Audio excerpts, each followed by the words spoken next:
Good morning, everybody. Welcome back to cilinixfxcapital, or welcome to the channel if you're new, and welcome to this new video right here on PENGU.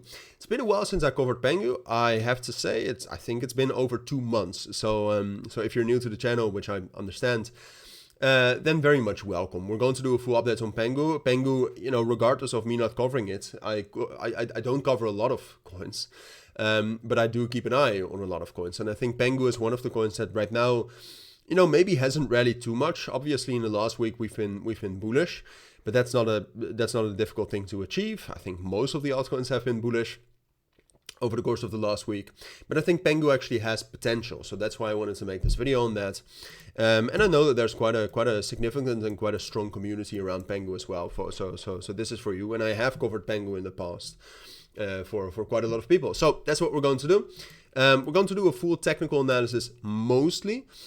So we'll zoom out and then we'll zoom in, and then based on that I'll tell you, all right, well, this is what I expect at least, right? And then you can you can make the decision based on what I've said, whether you think he knows what he's talking about, I agree, or you can say he doesn't know what he's talking about and I disagree. That's up to you, but we'll talk about that. But first of all, fundamentally, I'm actually a fan of Pudgy penguins.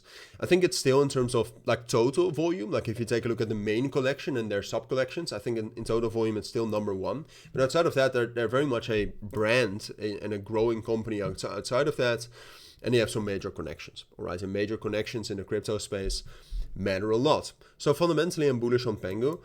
I know that there's also been a PENGU ETF application. How crazy it sounds. But PENGU being a real brand in the United States, I think they have a chance to actually get an ETF. And I don't think the ETF is fully priced in, to be fair. So that's fundamentally something that can also influence the price. I'm not sure if it's doing that right now, because I do think that we can rally up higher.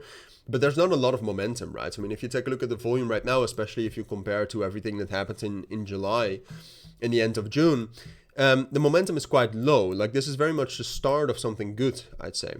And with that, I want to talk about the technicals. Technically, PENGU, basically since the 14th of July, has been consolidating. All right, we've been consolidating right here primarily between 3.8 and 2.8 cents. And that's also why I think it's very interesting and why I wanted to make a video on PENGU right now, because we bounced from the bottom of that range, in my opinion, with strength, with relative strength. All right, we actually saw some volume coming in there, where the volume was decreasing for a majority of the time afterwards. And potentially more importantly, we actually saw some new leverage coming into the price. And every time that PENGU has been able to get new leverage, we also rallied. All right, and so far, like, have we moved up with the price? Yes. But have we rallied? No. All right, and that's why, I think short term it's quite likely that Bitcoin is going to pull back, or at least that the Bitcoin dominance is going to gain ground, so that Bitcoin will outperform altcoins a bit. And therefore, I also think it's very likely that PENGU is going to fill that imbalance here to the downside. But then we have a lot of support there. It's the bottom of the range. And fundamentally, I think we have plenty of reasons to suspect PENGU to be bought up there. So that's why I think it's that interesting. I think short term, I'm actually bearish on PENGU here, or at least I think we're going to retest the imbalance we left. But from there, I think there's plenty of reasons, both technically and fundamentally, to expect a bounce and also a continuation up to the top of the range, which, by the way, is just following normal market structure subsequently.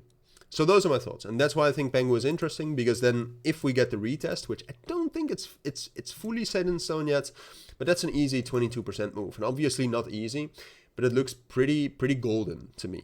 There's also a good risk reward, by the way. But those are my thoughts. That's why I wanted to. That's what I wanted to share about PENGU for now. If you do have any questions, anything, let me know down in the comments. But for now, thank you for watching. Take care and bye.